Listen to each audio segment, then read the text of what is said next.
Why is my refrigerator not defrosting? First you have to set it to defrost. It is supposed to defrost, but looks like a scene out of the movie Frozen. My first question would be if it even has a defrost option, aside from kids hanging out with the freezer door open looking for ice cream. It has a defrost heater. Is the defrost heater turned on? Sometimes it has a defrost heater but it does not turn on unless you set it to be on. I have not changed the settings, but it has not been defrosting recently. The defrosting heater in the freezer may be burned out. It sounds weird to say there's a heater in the freezer. The heating element may be burned out, so it is not defrosting. Or the timer to turn it on every day or two is broken, so it never turns on. That would at least be cheaper to replace than a heater element. It may be trying to defrost but cannot get rid of the water via the drain.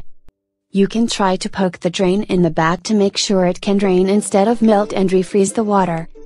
My freezer would be more likely to flood the kitchen with too much melt water than run through freeze-thaw cycles. I'd check to make sure you don't have a water leak from the water hose passing through the freezer or ice maker. I do not see how that's related to the freezer not defrosting. It wouldn't make the freezer colder than it already is.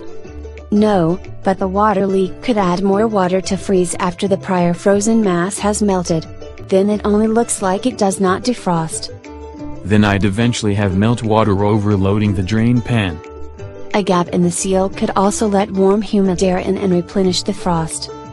I'd notice the cold air leaking out if that was the case. Any other ideas of why it might not be defrosting?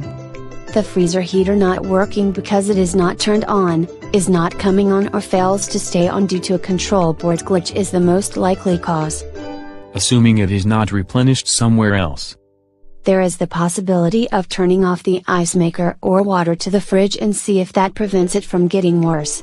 If so, then you know you don't have to repair anything. Except the ice maker, which doubles the odds the fridge has to be repaired anyway. Let's just say unplugging an ice maker and plugging in a new one is easier than taking apart a freezer to troubleshoot the heater.